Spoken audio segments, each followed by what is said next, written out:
अस्सलाम वालेकुम। उम्मीद करता हूँ कि आप लोग खैरियत से होंगे। आज की वीडियो का टॉपिक है can do visa refusal IR/PR 179B क्या है और इससे आप कैसे रिफ्यूज़ल रिस्क कम कर सकते हैं।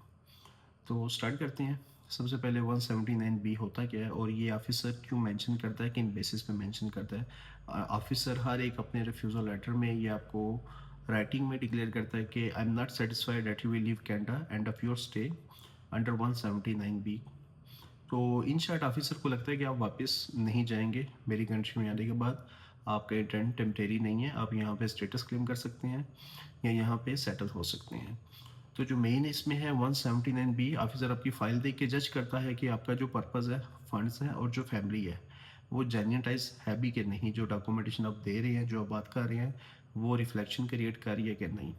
तो अगर आप गल्फ कंट्री में हो जैसे दुबई में, सऊदी में, ओमान में, कतर में, तो ऑफिसर ये देखता है कि आपका जो वहाँ पे लीगल रेजिडेंसी है, एम्प्लॉयज आईडी है, अकामा है, वैलिड है, जॉब स्टेबल है और सैलरी और बैंक स्टेटमेंट मैच करती है कि नहीं। आपके सोर्स ऑफ इनकम आपकी थर्ड कंट्री में रिफ्लेक्ट करते हैं कि नहीं। तो ये वीडियो बेसिकली हम मोस्टली ओवरसीज़ को ही डील करते हैं, तो उनके रिलेटेड भी है, जहाँ उन पे इमिग्रेशन हैप्चुअल का भी स्टेटस मिल जाता है, काफ़ी टाइम से वहाँ पे स्टे करते हैं, बट फिर भी ऑफिसर उन्हें रिफ्यूज़ल दे देता है।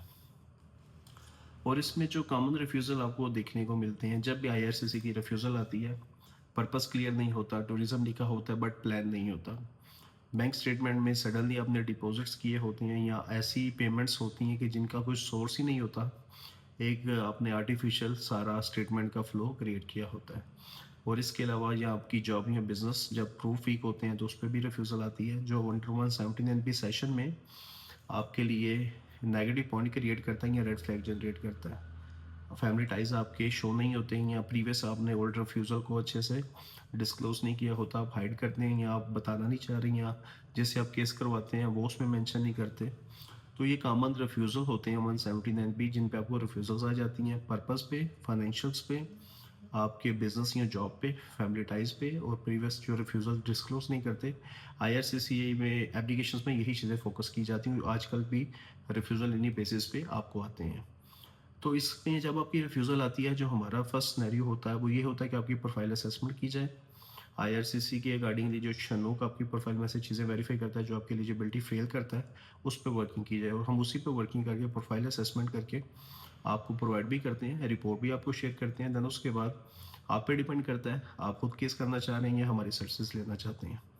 तो जब भी हम प्रोफाइल असेसमेंट करते हैं तो 179B में जो भी आपको रिफ्यूज़ल के रिस्क मिलते हैं, ग्राउंड्स मिलते हैं, वो आपकी डॉक्यूमेंटेशन के साथ हम रिफ्लेक्ट करते हैं कि डेफिनेटली ये बात ऐसे है कि या नहीं।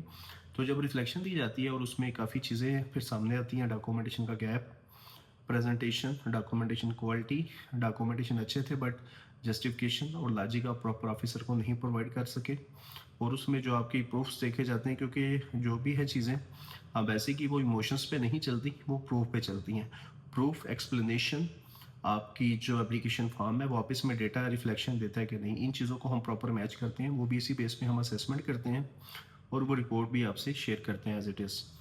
तो उसमें ये सारी चीज़ें हम आप निकालते हैं जिनकी बेसिस पे ऑफिसर आपको रिफ्यूज़ल देता है, जिसमें हम आपकी रिफ्यूज़ल को अवॉइड करने के प्रॉपर पर्सन को आपके साथ शेयर भी करते हैं। तो जैसे आपको पर्पज़ ऑफ ट्रैवल पे मिलता है, ट्रैवल प्लान या इनविटेशन पे आप फाइल करते हो, तो ट्रैवल प्लान की, इनविटेशन लेटर की या बिजनेस एक्सपो की रिफ्लेक्शन नहीं बनती आपके अकाउंट के साथ, आपकी एप्लीकेशन के साथ, जहाँ पे काफ़ी गैप होता है पर्पज़ के अकॉर्डिंगली। ऑफिसर इन पॉइंट्स पे रिफ्यूज़ल क्रिएट करता है, जस्ट एक पॉइंट पे कभी रिफ्यूज़ल नहीं आपको आएगी, आपकी प्रोफाइल की ओवरऑल एलिजिबिलिटी का ऑफिसर चेक करता है। और इसके अलावा आपकी बैंक स्टेटमेंट जब क्लीन नहीं होती, उसे देखा जाता है, जो सडन डिपॉजिट्स आ रही हैं आपकी बैंक स्टेटमेंट का हम बिहेवियर प्रॉपर एनालाइज करते हैं, वो रिपोर्ट भी आपके साथ शेयर करते हैं। जो ये वीडियो देखते हैं उन्हें पता है कि हमारी वर्किंग क्या है, हम कैसे डॉक्यूमेंटेशन को मेंटेन करवाते हैं, कैसे उसके प्रोज एंड कॉन्स आपको शेयर भी करते हैं। और इसके अलावा आपकी जॉब है या बिजनेस की कंटिन्यूटी क्या है, उनके सारे सोर्सेज क्रिएट करते हैं या देखते हैं कि कितना फ्लो है, कितनी कंटिन्यूटी है, कितनी बिजनेस ऑपरेशनल वर्किंग है, या जॉब के अकॉर्डिंगली आप कितने कंसिस्टेंट है अपनी होम कंट्री में या कंट्री ऑफ रेजिडेंट में।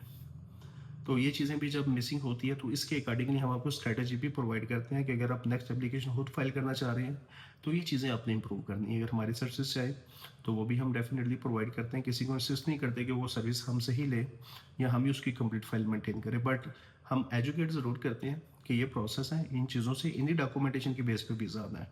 बट इन डॉक्यूमेंटेशन को आपने प्रिपेयर कैसे करना है, इनकी वर्थ कैसे क्रिएट करनी है, ये बहुत मैटर करता है। और फैमिली टाइज़ हो या रिफ्यूज़ल हो, इन सारी चीज़ों पे प्रोफाइल की असेसमेंट करके आपको सारी चीज़ें शेयर की जाती हैं, इवन कि आपको रिपोर्ट भी दी जाती है। रिपोर्ट चेक करके आप खुद उस पर वर्किंग भी चाहें तो कर सकते हैं।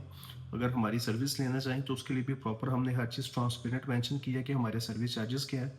कंप्लीट एप्लीकेशन हो, कवर लेटर हो, डॉक्यूमेंटेशन रिव्यू करने की हो या आपकी ओवरऑल प्रोफाइल की एलिजिबिलिटी चेक करनी हो, तो हर एक चीज़ हम प्रोवाइड करते हैं, बट वो पेड होती है। तो इसके अकॉर्डिंगली हम मोस्टली फोकस करते हैं प्रोफाइल असेसमेंट पे। तो जिस कंट्री की भी रिफ्यूज़ल हो, like Canada, Australia, New Zealand, UK. UK तो सब कुछ एक्सप्लेन करता है, ऑस्ट्रेलिया भी एक्सप्लेन कर देता है और न्यूजीलैंड भी ऑलमोस्ट एक्सप्लेन करता है। कनाडा ने पिछली लोडिंग एंड नोट्स देने स्टार्ट किए हैं, कुछ में रीजंस मिल जाती हैं और कुछ में आपकी डॉक्यूमेंटेशन को रिव्यू करके फिर उसी की बेस पे केस क्रिएट किया जाता है और एलिजिबिलिटी क्रिएट की जाती है। तो इस तरह की मल्टीपल एक्टिविटीज़ हैं जो ओनली हम डॉक्यूमेंटेशन की बेस पे आपको प्रोवाइड करते हैं और वही डॉक्यूमेंटेशन आज रिफ्यूज़ल दे दिया तो कल आपको अप्रूवल भी दे सकती है और डेफिनेटली आपका केस अप्रूवल की तरफ जाता है। अगर आप प्रॉपर प्रोसेस को फॉलो करते हो, असेसमेंट की तरफ आते हो, डॉक्यूमेंटेशन पे वर्किंग करते हैं, अपने पर्पस को, अपनी फाइनेंशियल्स को, फैमिली टाइज को, ओवरऑल आपकी जो फाउंडेशन है, अगर आप उस पर वर्किंग करेंगे तो होप सो आपका जो रिस्पांस है वो पॉजिटिव ही आएगा। और अगेन पे यही रिक्वेस्ट है कि हमने सर्विस स्टार्ट की है ओवरसीज़ के लिए फ्री ऑफ कॉस्ट असेसमेंट की 1 अक्टूबर से लेकर टिल 31 अक्टूबर। तो आज 9 अक्टूबर है, तो अभी भी ऑलमोस्ट 3 वीक्स है। आप अपनी प्रोफाइल की असेसमेंट करवा सकते हैं और प्रॉपर जो रोड मैप है, जो स्ट्रेटजीज़ हम मल्टीपल प्रोफाइल जो रिफ्यूज़ल्स की प्रोफाइल है उन्हीं पे हम ज़्यादा फोकस कर रहे हैं, क्योंकि डॉक्यूमेंटेशन काफ़ी अच्छे हैं बट उन पर वर्किंग अच्छे से नहीं की जाती।